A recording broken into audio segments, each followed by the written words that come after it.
So he has just said to me, Red,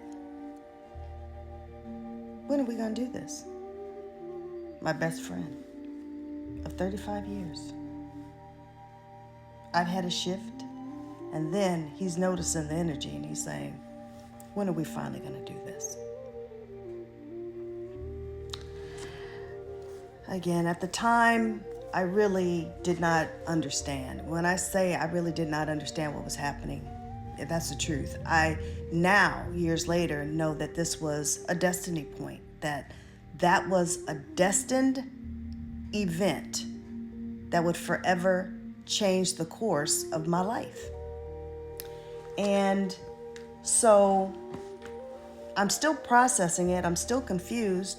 So I evade the comment. I have a pretty wicked sense of humor, and I think I said something to him along the lines of, look, I am not the answer to your dating fatigue, or something like that. Just something kind of flipped.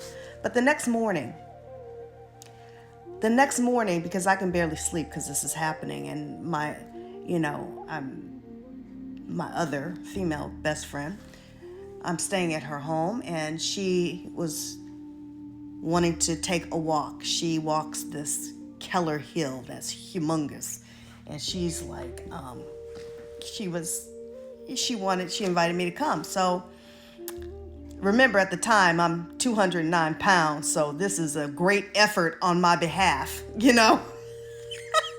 walking this damn hill, because it was a hill. And so I'm huffing and puffing. We're going down, and then halfway up, I'm just processing. What's happened to me? Why is this happening? What am I doing here? And then I had an epiphany. In that moment, halfway back up that hill, I had an epiphany. Oh my God. I have loved him my entire life. We were always with other people. Never gave myself permission to even go there in my head. But we had such a great connection, and a unique sense of intimacy in our conversations. No filter. Just let the fur fly with one another, as far as just no filtering thoughts, just lay it out there. And we both genuinely accepted each other, the good, the bad, and the ugly, and had a great deal of safety in that relationship and in that intimacy with one another. I didn't know. You couldn't have told me before then that I wasn't in love with my soon-to-be ex-husband, right? I mean, who does this?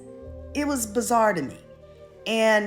But in that moment, it was an epiphany, just a knowing. Oh my God, this is the truth. I've loved him my entire life. Now what am I gonna do with this? So halfway up the hill, I say to my girlfriend, bitch, stop.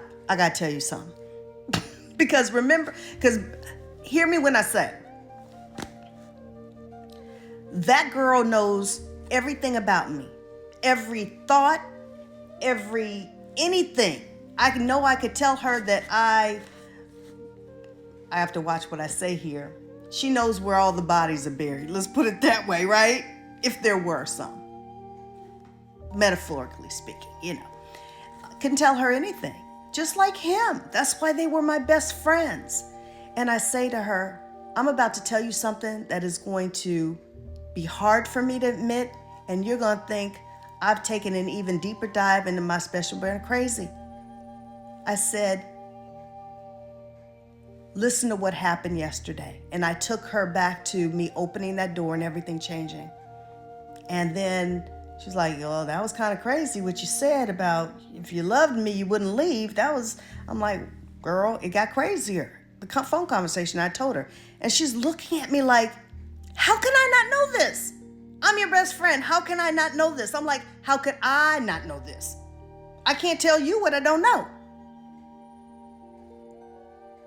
Now, my bullshit is your bullshit. What the hell am I going to do? She's looking at me in disbelief. She's saying, Kel. I was like, I know. What the hell's happening to me? What the hell was happening to me? Stay tuned, and I'll explain.